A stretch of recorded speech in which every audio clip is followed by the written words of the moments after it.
Yes, it takes a little work to sing and play drum at the same time. But it takes a little work for all of us each and every day of the week leading up to Shabbat. We're constantly multitasking. We're constantly trying to do all the things that are expected of us. And how often in our lives do we have the opportunity to really concentrate on the thing we're doing at that particular moment?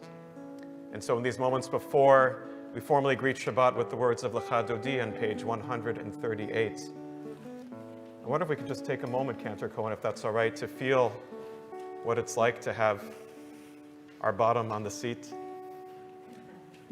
to feel perhaps our feet on the floor, or the weight of that one leg crossed over the other.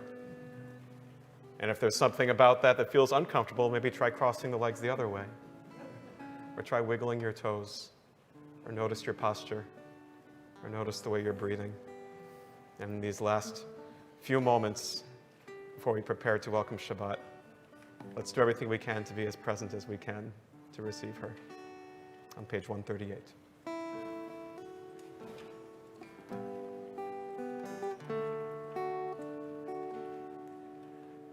Lecha, Dodi, likat kala, penei Shabbat lekabela. Lecha, Dodi, likat kala, penei Shabbat lekabela.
verse 9 and face the entrance. Boy.